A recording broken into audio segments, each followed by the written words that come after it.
This week, I'm talking about the Matt Parker transfer, Ohio State's lineup look for next year, and whether Jordan Burroughs is actually worth $500,000. So let's stop stalling and start talking wrestling.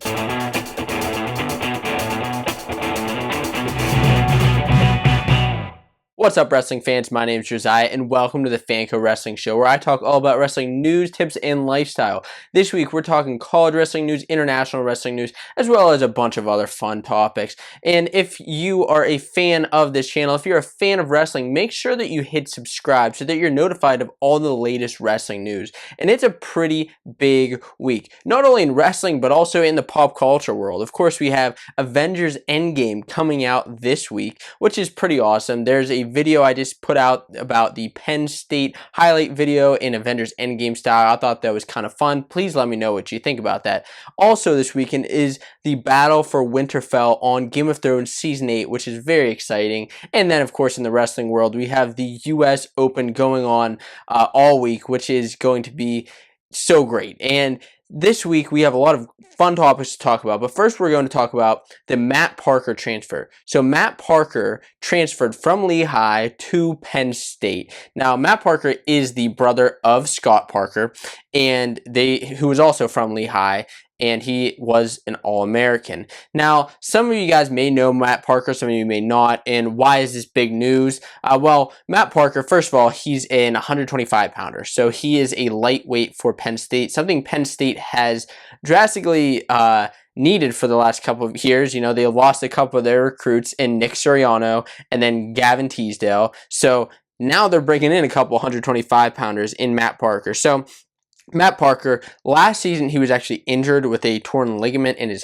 hand, and the season before that, his freshman season, he was a redshirt. So he is now a sophomore. You know, he may get a medical redshirt in the future, depending on all those things. But in high school, if you guys didn't know him, Matt Parker was actually ranked top 100. He was ranked 10th at 120 pounds in the country, and he was 142 and 17 in a state placer. So he was a pretty solid kid. And he, in his redshirt year, 2 years ago, he was 13-2. So he wrestled pretty darn well. I believe 2 of his losses came at Midlands, and that's all he wrestled for that year. So what did he have to say about the transfer, and how did this all come about? Well, Matt Parker, in an interview with the Center Daily Times, which is a Penn State newspaper, he said, "I knew Lehigh wasn't a place that I wanted to be anymore. I didn't think I could achieve my goals there. Nothing against those coaches at all. I have nothing but respect for them. But I knew I needed to go to a program that I could achieve what I wanted to. And obviously Penn State is the best place to do that." And really, he's right. We've seen Penn State take guys who are obviously good in high school, but even guys that, you know, they did well in high school, and Chael is able to push them to another level to become national champions, multiple-time national champions. And that could be the case with Matt Parker. Now, of course, he's going to have a little bit of competition at 125 pounds. Of course, starting the last couple of years has been Devin Schnupp, who's filling in for Suriano and Teasdale. And you know, he's filled the gap there at 125 pounds. But then also coming in, you have Brody Teske, who, if he wrestles 125 pounds, is a very tough guy. Now, Teske is actually a 4-time Iowa state champ from Fort Dodge High School. He was 175-1. And that is pretty phenomenal. So that's who he will probably be going up against, wrestling off this upcoming season. And, you know, Penn State's going to have a pretty stacked lineup again. It's great to hear that we have these guys coming in. You know, as a Penn State fan, of course, it's great to hear this. Maybe if you're not a Penn State fan, it's not so great to hear this. If you're a Lehigh fan, of course, it's obviously a little bit upsetting to see Parker leave the program, whatever those reasons may be. You know, he said he wants to improve in ways that he wasn't at Lehigh. And at Penn State, there's just more competition in the room, and I think that's what a lot of that comes down to. So as well as Parker, Penn State also has Kyle Cannell coming in next year, wrestling maybe 197 pounds, depending on, you know, where the pieces fall. And then another guy who you want to throw somebody else who's in the transfer portal is Seth Gross. He's in the transfer portal. There's no confirmation on that. just listen, hear me out. No confirmation at all on Seth Gross. I'm just throwing out wild accusation. If he did go there, it'd be awesome. Of course, he was at Iowa, then ended up transferring to South Dakota State. But, I mean, I doubt that'll happen. And, of course, at 133, you have Roman Bravo Young. But just throwing that out there. So that's that with Matt Parker. And let me know what you guys think about this transfer. Is it exciting, or are you a Penn State fan at all, and are you excited to see this happen? The next topic of the day is, let's talk all about wrestling program attendance. So this year's wrestling program attendance was released, and for the 13th year in a row, Iowa had the highest wrestling program attendance out of every program in the country, every D1 program. Now, Intermat Wrestling reported, official numbers released showed the University of Iowa wrestling program led the nation in average and total attendance for the 13th straight season. The Hawkeyes averaged an NCAA best 8,500 fans in 7 home duels and saw 59,000 fans enter the gates at Carver Hawkeye Arena in 2018 and 2019. So this is pretty exciting if you're an Iowa fan. You know, that I was able to bring in so many fans each and every match, each and every year. It's really an environment unlike any other. You know, there are those top, I want to say 5 programs that really have amazing atmospheres where if you're wrestling one of these teams, it's going to be a match that you won't forget. Now, a couple of these programs, let's talk about these top 10. So I have this graphic here talking about the top 10 schools by attendance. So of course, number 1 is Iowa, number 2 is Penn State, and number 3 is Ohio State, number 4 Oklahoma State with 36,000 fans, and Rutgers coming in at 5th place with 40,000 fans, and so on and so forth. So the only school breaking into that top 5 that's not a Big Ten school is Oklahoma State, and 7 out of these top 10 schools are Big Ten. They're in the Big Ten conference. And I think a lot of that comes back to the fact that there's a little bit more funding there maybe. But, you know, Big Ten right now is the largest program in wrestling, the largest conference. They are, you know, really pound for pound the most stacked conference. Not saying there aren't good guys from any other conference. That would be idiotic to say the least. But Big Ten has the highest attendance. So let's look at this a little bit. So let's break this down. So the most home duel matches this year were Penn State and Rutgers. Both of those teams broke into the top 10, and the program that actually had the highest attendance overall was Penn State, 61,000. Now, they had 7,700 fans enter each match in Rec Hall. That's where Penn State, of course, has their matches in Rec Hall. There's occasionally one in the Bryce Jordan Center. Iowa has theirs at Carver Hawkeye Arena. And then, you know, just looking at these other schools, Ohio State has theirs at St. John Arena, Oklahoma State, Gallagher-Iba, and then Rutgers, the RAC, so on and so forth. But Penn State, let's look at capacity, because I think that's pretty interesting to look at, is not only are programs filling these places up, but what's the capacity like? So, first of all, at Iowa, the Carver Hawkeye capacity is 15,000 fans, and they're getting about 8,000 per dual meet. Penn State at Rec Hall, their capacity is 6,500, and they're getting 7,700. That's kind of funny, isn't it? And then Ohio State at St. John Arena, I was actually at a match this year at St. John, and I was told that that's not even Ohio State's main facility, but they have the wrestling matches there and a couple of the smaller sports, as the Uber driver told me, which blew my mind. She didn't even know that the Ohio State and Penn State were wrestling that night, one of the biggest matches of the year. But that's neither here nor there. That holds 13,000 fans. Their new arena actually holds 18,000, and they had about 5,000 on average.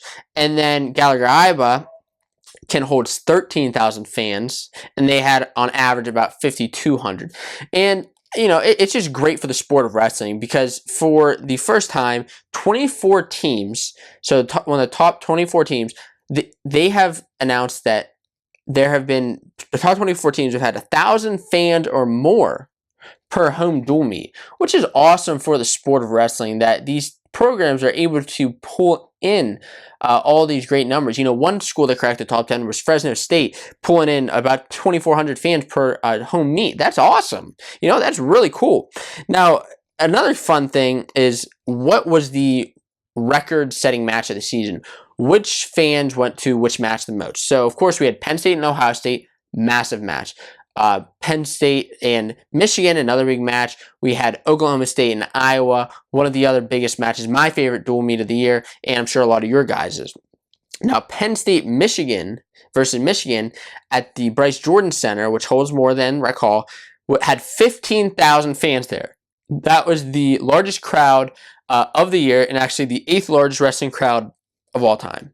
So that's pretty cool that that match happened. Now, if you're wondering what those other matches I mentioned had, Oklahoma State versus Iowa had 13,000 fans, and then Ohio State versus Penn State had 13,200 fans. They under Oklahoma State versus Iowa, they had 13,800.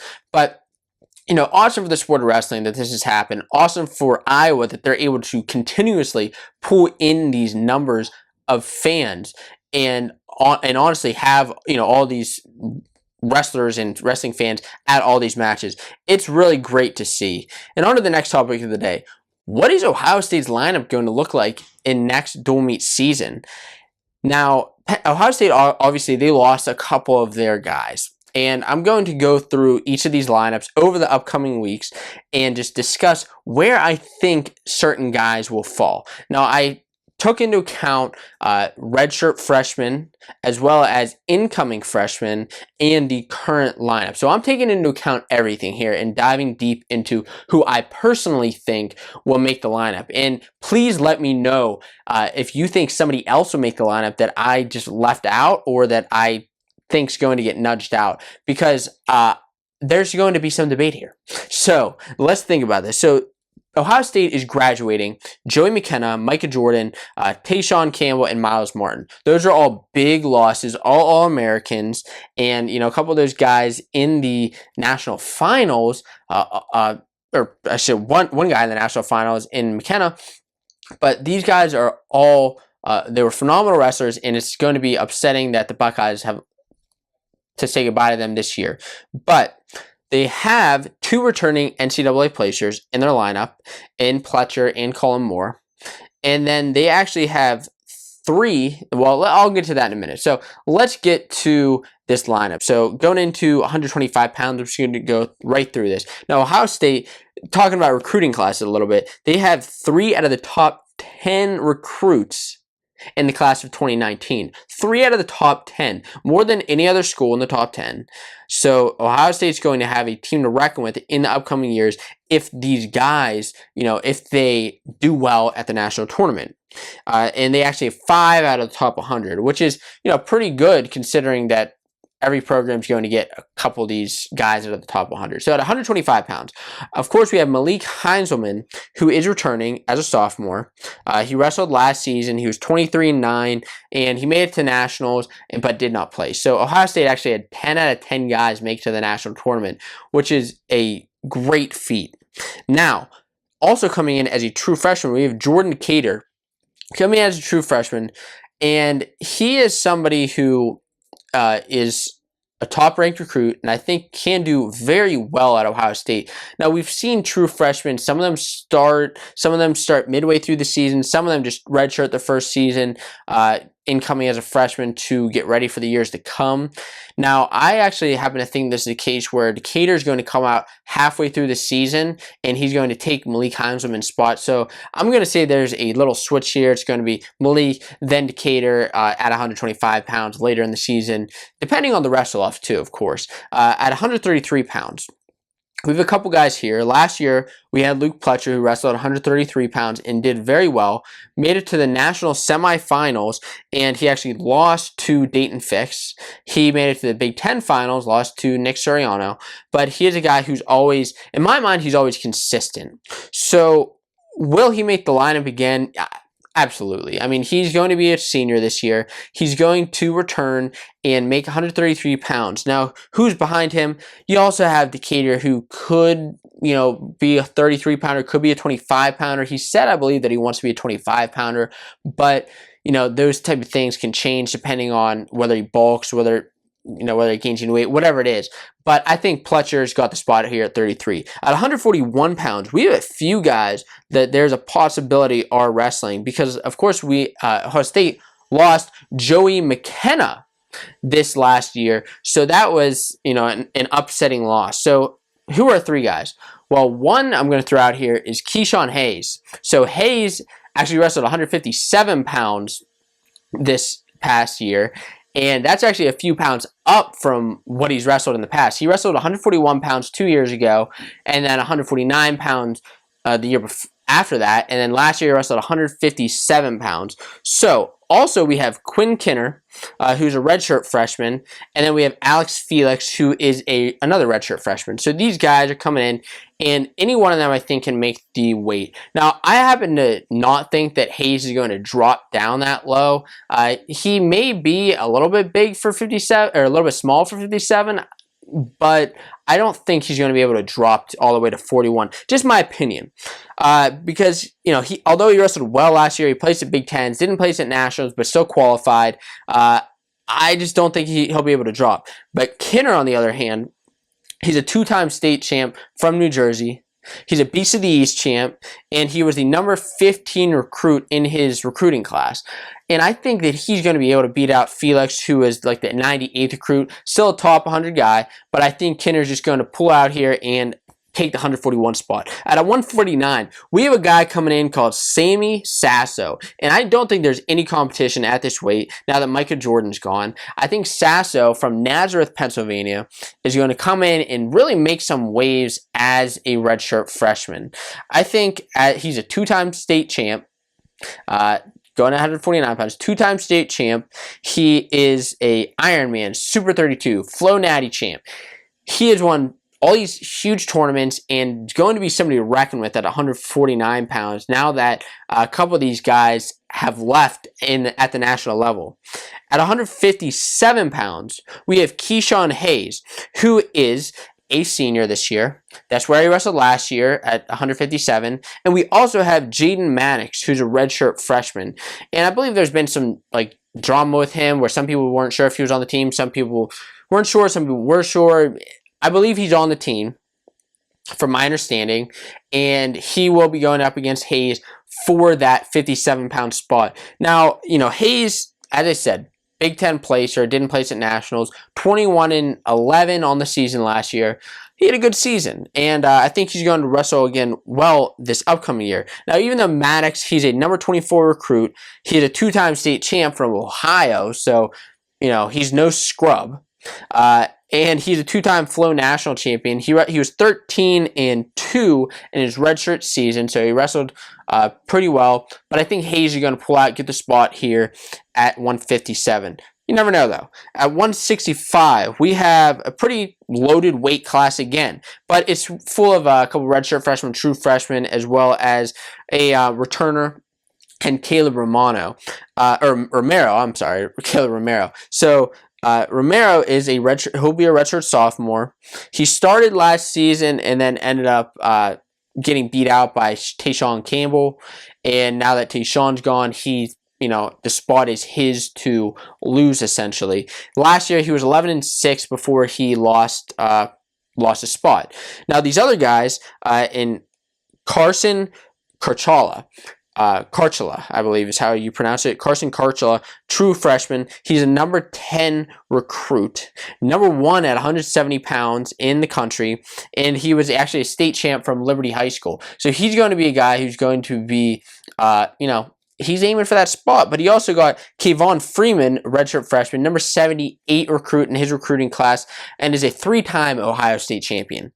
So, of course, Ohio State's going to pull in their Ohio State champions for recruiting, and this is a guy who is well-known in Ohio and is looking for that spot. But who do I think is going to pull out the victory? Right now, I have Caleb Romero pulling out that victory to take the spot at 165 pounds.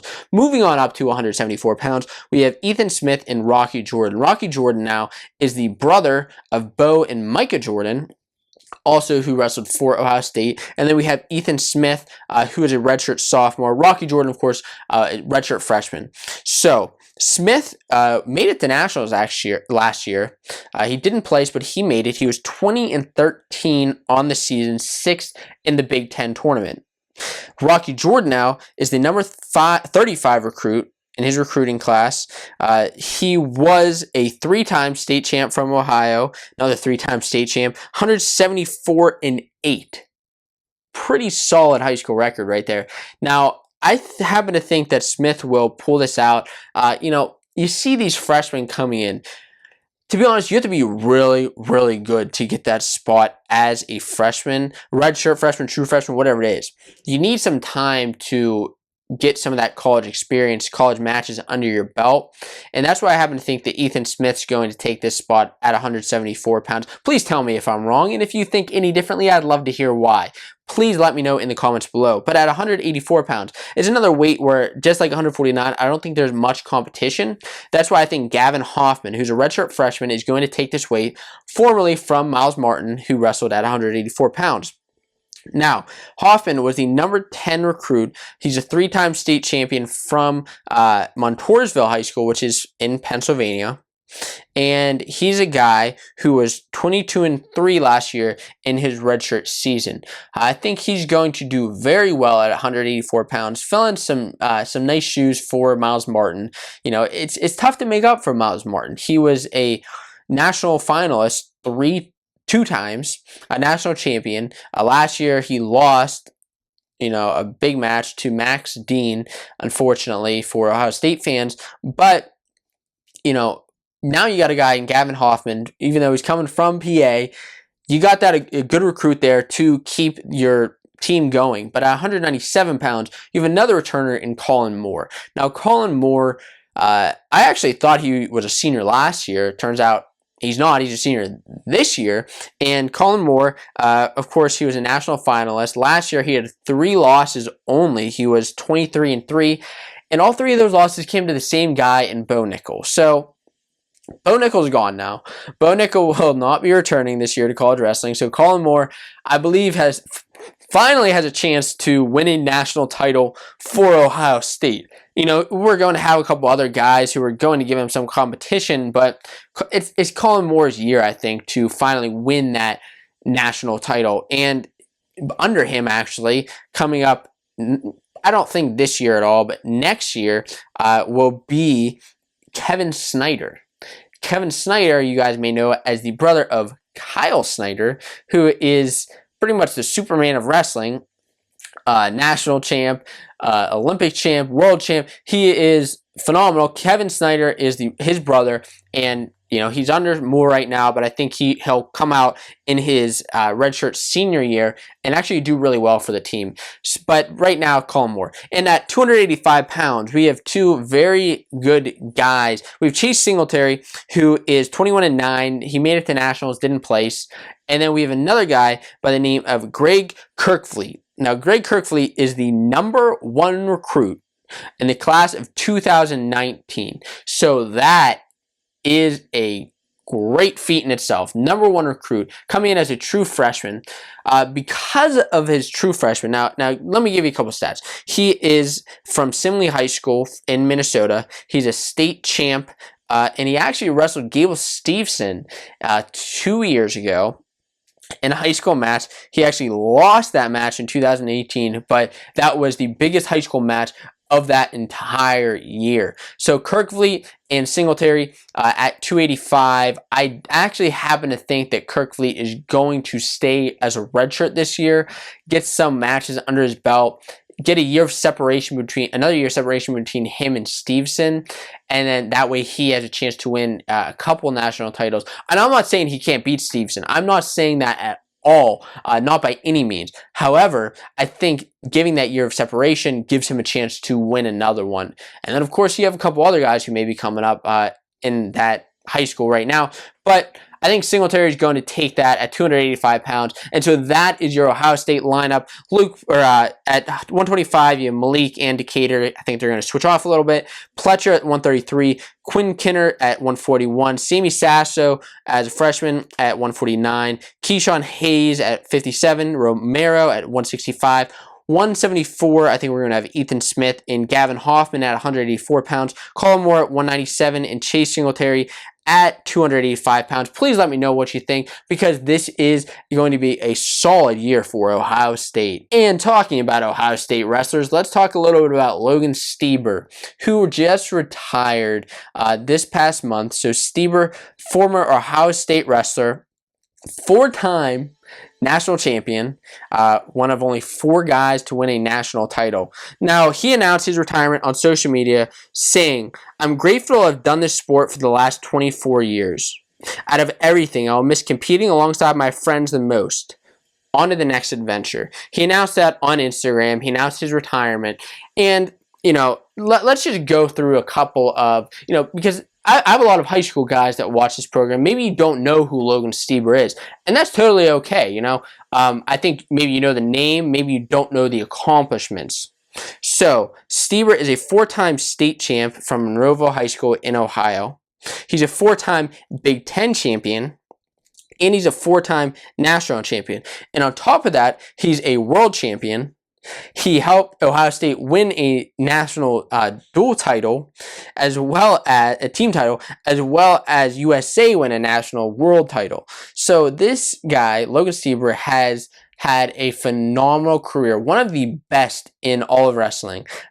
He's a 4-time national champ among greats like Pat Smith, like Kel Sanderson, like Kyle Dake, is Kyle Stieber. Now, he is actually the most recent 4-timer, and we have a couple chances of guys winning a 4-time title in the next couple years, but it's not an easy thing to do. So in his national finals, he beat a couple guys you may know, like Jordan Oliver, Tony Ramos from Iowa, and Devin Carter, as well as Mitchell Port. He won those matches in the national finals.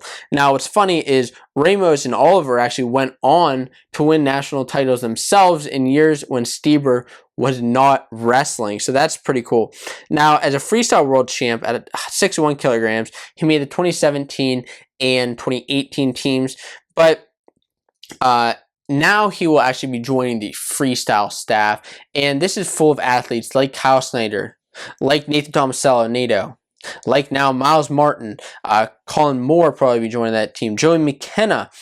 We have a lot of guys that, Ohio State actually has arguably the best RTC program for freestyle wrestling, for training world athletes in the sport of wrestling.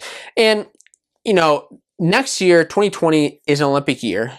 So a lot of people are wondering, why did Stieber retire now? Why didn't he just wait out another year or two? And I really think that comes down to a lot of different decisions that I think people aren't taking into consideration. And I think there are maybe three main decisions that probably led to this. And I don't have any inside info. I'm just saying.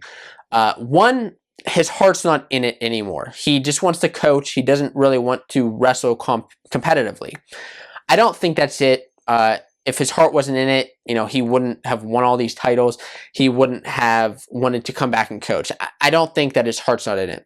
Second thing, maybe there's some sort of injury that's been nagging at him. Maybe it's a knee, maybe it's an ankle, maybe it's a torn ligament, we don't know what it is. Maybe that's an injury. I don't know. The third option that I think it could be is that, and please let me know what you think, my third option that I think could be keeping Stieber out of competition, makes him retire, is the fact that maybe he just wants to move on with life, start a family. That's totally reasonable for a guy to want to do that. He's 28 years old now. He is married.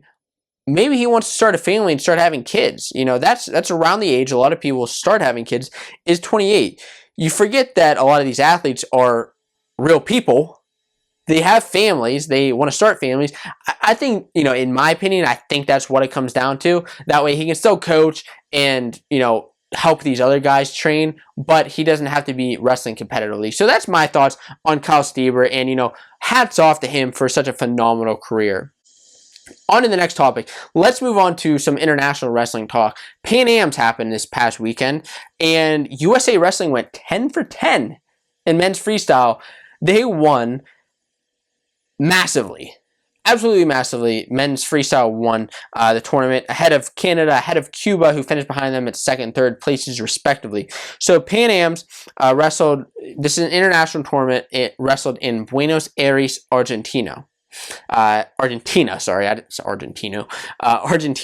And this is freestyle, Greco, men's and women's freestyle, this tournament is. So let's look a little bit at who wrestled and who did well. So in men's freestyle, first of all, Josh Rodriguez won. I'm going to go down this list. 57 kilograms, Josh Rodriguez. 61 kilograms, Joey Colon.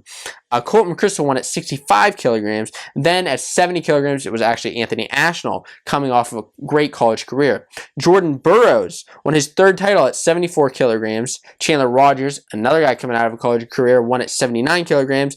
David Taylor won at 86 kilograms, his second title actually. And another guy who won multiple titles is Kyle Snyder at 97 kilograms. But let's not get over that without forgetting about Jaden Cox, who won at 92 kilograms. And then Nick Gwizdowski, who won at 125 kilograms. That was his second title. So USA Wrestling went 10 for 10. Every single guy who wrestled won their weight class. And this is the first time this has ever happened where the Team USA, any team, went 34-0. What a dream team, man. What a freaking dream team this is to have all these guys wrestle and win. Now, a couple of big matches. David Taylor and Jaden Cox actually pinned their way from the first match all the way to the finals to their title at Pan Ams. Another big match was actually with Joe Colon. So he beat the reigning world champion, Rodriguez. He beat him in one of the first rounds and ended up winning the title. That's pretty great in and of itself. Now, a couple of these guys who wrestled at Pan Ams will also wrestle at Beat the Streets on May 6th in freestyle. You got Anthony Ashnell, who wrestled James Green. You got Burroughs, who's wrestling Askren, which is going to be the match of the night. Then, of course, also you have Kyle Snyder, who's also wrestling at Beat the Streets. So these are all guys who wrestle in the off college season. These guys are obviously all graduated, but they wrestle at the international level. Now, the other guys are wrestling at the US Open this weekend, a lot of these guys. But what happened in the other weights, or the other styles? So this is freestyle. Now, in Greco-Roman, we had a couple of champs actually. In Max Nowry, 55 kilograms, Rayvon Perkins, 72 kilograms, Cheney Height at 82 kilograms, and Adam Kuhn winning at 130 kilograms.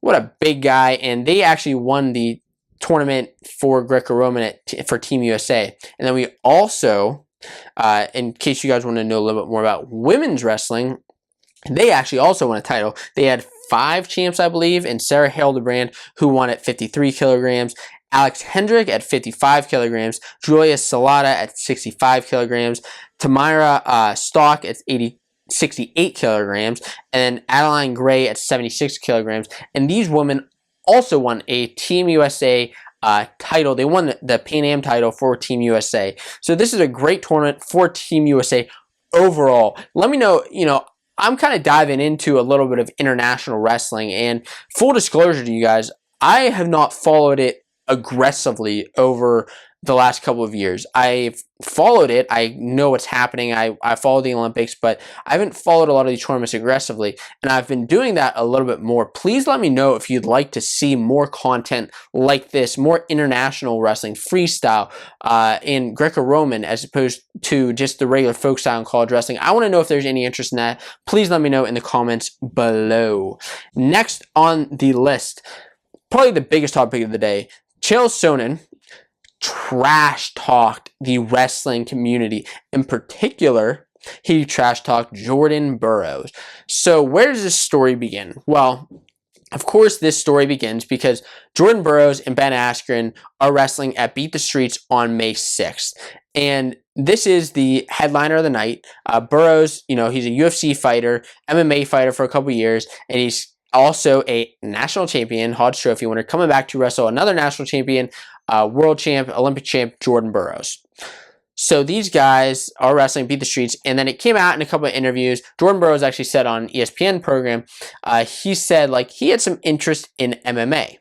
So then Chael got involved, and he said he offered Chael Sonnen. If you guys don't know him, he's a UFC fighter, a little bit of a commentator. He has his own YouTube channel, Chael Sonnen, Bad Guy Inc., where he talks all about UFC.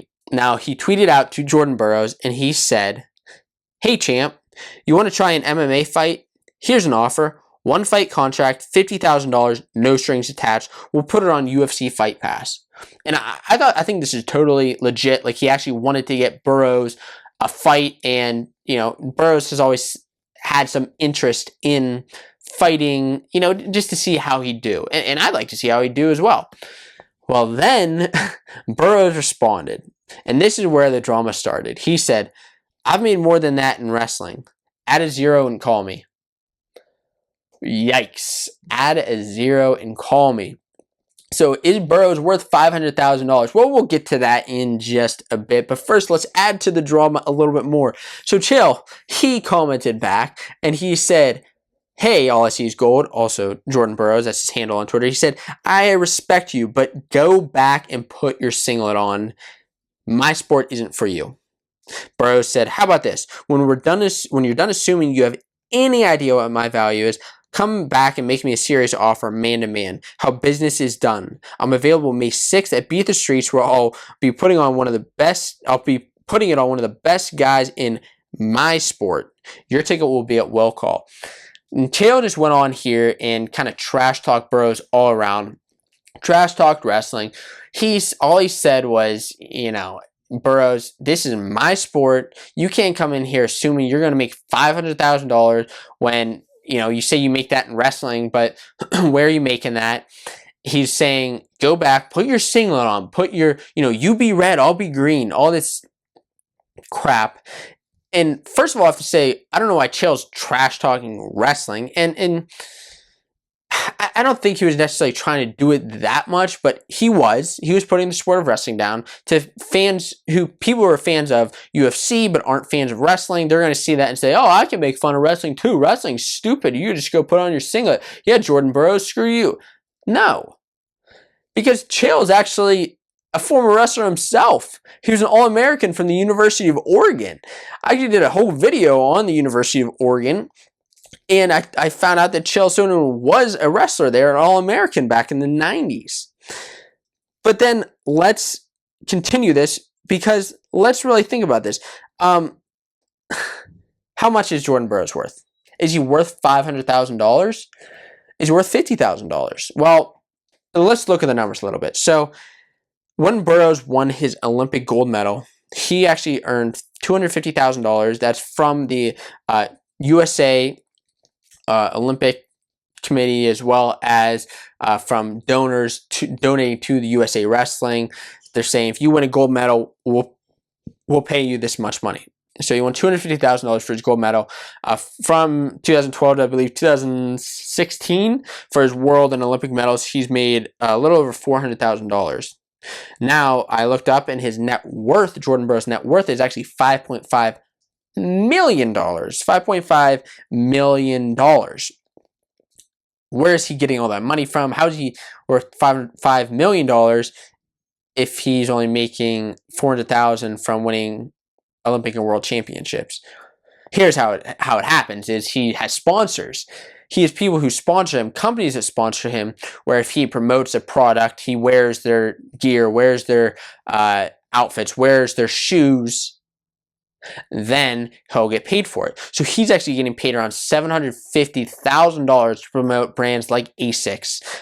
He has brands, what else? What other brands? Wrestlite, USA Wrestling, How You Dish. Those are his sponsors on his website that I actually found. And he's getting paid $750,000 a year. So why not get paid $500,000 for his first fight if he's worth all that money? Here's why. And this is just my opinion. Please let me know your opinion below, how much you think Burroughs is worth. Burroughs is worth $500,000 to the sport of wrestling. I don't think that he's worth $500,000 in UFC, in Bellator, in MMA. Is he still worth something? Yes. He will bring fans from wrestling over to UFC. Personally, I don't follow UFC that much, but if Burroughs went over and fought, I'd 100% watch that fight. So there's one guy that you're bringing over. So, this really goes back to thinking about what should fighters get paid. Well, you guys know Ben Askren, who Burroughs was wrestling at Beat the Streets. He actually got paid $350,000 for his debut fight in the UFC this year. Now, he's been fighting for many, many years, has won a couple titles in the Bellator league. Now he's in UFC, $350,000 for his first fight. It wouldn't really make sense for Burroughs, although he is an Olympic champion, world champion. It wouldn't make sense for him to just come in here and make more than Askren. That's something you earn. That's something that you make your way up to. Let's talk $100,000 maybe, $200,000. It's hard to say what he's worth to bring in. Burroughs said that he's made $500,000, $50,000, more than $50,000 from wrestling at Beat the Streets from donors. Chael says that's a bunch of BS. So that's just my thoughts on if Burroughs is actually worth $500,000. In wrestling, yes, he is the face of wrestling. He deserves to be paid $500,000 and $750,000 for all his sponsorships, but in UFC, not necessarily. So this was, a little bit of back and forth. I don't know if the fight will ever happen now, any fight, but it'd be great to see something like this happen in the future. So, the last topic of the day, and let's get into the fan questions. The fan question this week deals with women's wrestling in high school and college, and it's a fan question that comes from Zachary Schneiderman, who asks, do you think that with the rise of female wrestling that more programs will start to have college wrestling, especially if female wrestling becomes a female NCAA sport? So thank you, Zach, for that question. And please make sure, before I get on to this topic, please make sure that you leave your questions in the comments below so that I can answer them on a future Fanco Wrestling Show. I'd really love to hear all of what you guys have to say, whether it's about women's wrestling, men's wrestling, freestyle, folk style. Leave it all in the comments below, and I'll get around to answering it. So, first of all, this question comes in two parts. About the rise of women's wrestling. Has there been a rise? What is the rise? And then how does it become an NCAA sport? So let's talk about the rise first. First part, the rise. There has been a rise, a massive rise since the 1990s. In the 1990s, there were about 800 women who were wrestling in the United States. And today there's over 16,000 women wrestlers in the United States at all levels. 800 to 16,000. That's big jump. Women's wrestling is arguably growing more than men's wrestling just because of how many women are getting into it. There are 14 states that have a state championship at high school, including Alaska, Arizona, Texas, Tennessee, Hawaii, Washington. The list goes on a little bit, to 14 schools adding high school wrestling. Right now, I'm from Pennsylvania. There's no girls state wrestling championships in Pennsylvania. The girls can wrestle at the guys state wrestling championships, but they don't have their own league like they do in Texas. Now, colleges. There are 46 programs in college right now that have college wrestling programs, and 14 being added. Now, you ask, well, there are 46 colleges, but isn't that NCAA? No. So let me explain this. So there's actually like a different league, not NCAA. It's the WCWA, Women's College Wrestling Association, and the NCAA, National College Women's Wrestling or National College Wrestling Association. I'll get to those in a little bit, where women's have their own league. So there's actually only one D1 program that has a women's college wrestling program, and that's Presbyterian, which is actually a school being added to D1, and they have a women's college wrestling program. There are 13 D2 schools, 10 D3 schools, and 31 NAIA schools. The new school to be added is Augsburg. You may have seen that in the news recently. Augsburg University, they're a D3 school. They added a women's wrestling program. So it's been growing for sure. And there was actually interest a couple years ago where a bunch of different colleges said that like they wanted a women's wrestling program, they had interest in it, and actually Tom Brands even said that he would fully support a women's wrestling program at the University of Iowa. That hasn't happened yet, but there's that. Another big D1 school that had a commitment is Arizona State. They say that they want to start a Division I women's wrestling program. So now I mentioned the women's league. How do the women get their own NCAA tournament? Just like the men, you know, it's a boys and girls, men's, women's national wrestling championships, women's national wrestling championships. How do women get their own league? So first of all, because those leagues aren't official right now, and it is actually freestyle only, the WCWA, and there are 10 weight classes. The NWCA actually has a 16-team dual meet at the end of the season, which I really wish that there was a dual meet in the actual college wrestling league, NCAA, where, you know, you see Penn State, Oklahoma State, I would go at it, but, you know, that's neither here nor there. But what does it come to become an NCAA sport? So there need to be so many programs that have a D1, D2, D3 sport. So there need to be 20, I believe it's 20 varsity programs that are wrestling to actually be classified as an emerging sport. And then over the next 10 years, that will actually become a league where they can have their own NCAA wrestling championships, where you need 40 teams to actually compete in the championships, 40 teams that are eligible to compete. They don't all have to compete there, but that's what it is. Now, the interesting thing is, which I found, is it doesn't have to be 20 or 40 D1 programs. It can be 40 programs in general, D1, D2, and D3. This actually happens in sports like beach volleyball, where they have programs that are at all different divisions that compete at the same level, at the same national championship, which I thought was pretty darn cool. Now, what's interesting is the women's wrestling actually has more numbers of, there are more women wrestlers than there are in even a lot of these other college sports like crew and row and like trap and skeet that have college programs. There just aren't many colleges that are picking up women's wrestling. And, you know, I really wonder why. I think that over the next couple of years, you know, it's not going to be something that happens overnight, okay? It's just not. First of all, it's difficult enough to choose to pick up a new sports program in general, but then to start a whole new league, essentially, it's not an easy undertaking. You have programs like Wrestle Like a Girl, who are very, very much promoting the sport of women's wrestling, and I think is doing wonders for the sport of women's wrestling. And I think that, you know, you ask the question, will women's wrestling become an NCAA sport in the future? And my answer to that is, without a doubt, unequivocally, yes.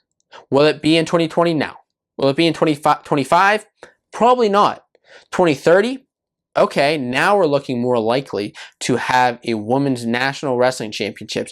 And I think it'll be really cool to see where the sport goes in the future. And if you are a women's wrestler right now, if you're wrestling high school, college, international, whatever you're wrestling, please let me know in the comments below. I'd love to hear what you have to think about this. And if you're not a girl, you're a guy, let me know if you're interested in seeing this type of sport emerge. It's pretty awesome to see these type of things and really enlarging the wrestling community.